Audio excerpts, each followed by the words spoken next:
It's 3 in the morning. You're awake. Again. You lie there in the dark, certain that something inside you is broken. You reach for your phone out of habit. The screen scalds your eyes. You do the math on how many hours of sleep are left, and the number is cruel, so the worrying starts. Tired tomorrow. Slow tomorrow. Failing tomorrow. But what if nothing is wrong with you at all? What if you are doing the exact thing every human before you did, every single night, for thousands of years? The real story here is far stranger than insomnia. For almost all of human history, people did not sleep the way you were taught to sleep. They did not lie down at 11 and rise at 7 in one unbroken block.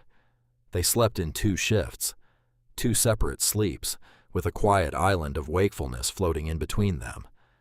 And that island, that strange hour in the middle of the night, may have been the most human part of the entire day. You lost it. Almost everyone did. But it left fingerprints all over the historical record, and once you see them, you cannot unsee them. A historian at Virginia Tech named Roger E. Kirch spent years buried in old letters, diaries, court transcripts, prayer books, and medical guides. He was not searching for sleep. He found it anyway.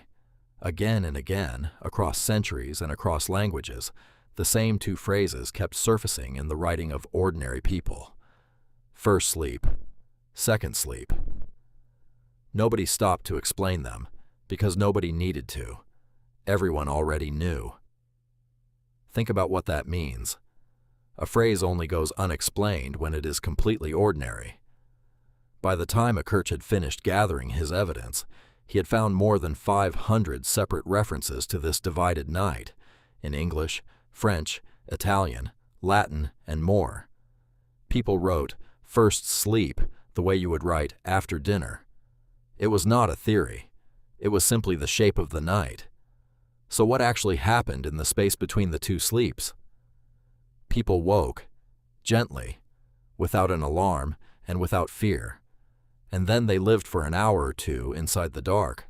Some prayed. Some rose to add wood to a dying fire or check on the animals.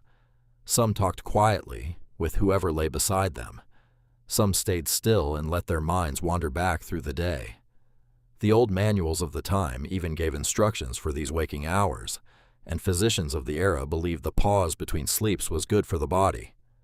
There was no panic in any of it, because waking in the night was not a failure. It was scheduled by the body itself. That sounds like a charming old story until you learn that a modern scientist made it happen again, on purpose, in a lab. In the early 1990s, a psychiatrist named Thomas Ware, working at the National Institute of Mental Health, ran what is now a famous experiment. He took a group of ordinary people and gave them the one thing modern life almost never offers. He gave them darkness. For weeks, his subjects spent 14 hours every night in a completely dark room. No lamps, no screens, no artificial glow of any kind. He was not trying to change them. He was simply letting their bodies remember. What happened next was quietly astonishing. Within a few weeks, their sleep split cleanly in 2. They would sleep for a stretch, wake for 1 to 2 hours, then sink into a second sleep before morning. No one told them to do this. Their biology reached back across thousands of years and rebuilt the ancient pattern on its own. And here's the part that should stop you cold. The waking hour in the middle was not anxious. It was calm. Vere's subjects described a peaceful, almost meditative state, unlike anything in their ordinary lives. During that gap, their bodies released more prolactin, a hormone tied to deep stillness and contentment, the same quiet a resting mother feels. Does that sound like the 3 a.m. dread you know so well?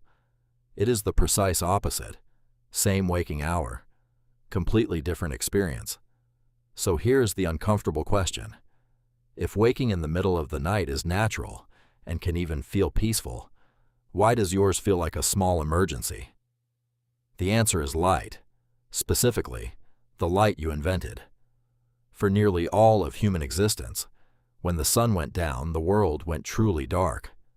Firelight was dim, orange, and low. It never fooled the ancient chemistry that pulls the body down into rest. But the electric bulb changed everything. Bright artificial light in the evening tricks your brain into believing the day is far longer than it is. It shoves your entire sleep later and crushes it into one solid block. The old two-part night got squeezed into a single unbroken stretch, and the gentle waking hour got squeezed out almost entirely. Eckert traced the disappearance too, as streets filled with lamps, as coffee houses stayed open, as the evening stretched later and later, the divided night slowly faded. Within a couple of generations, the phrase "first sleep" all but vanished,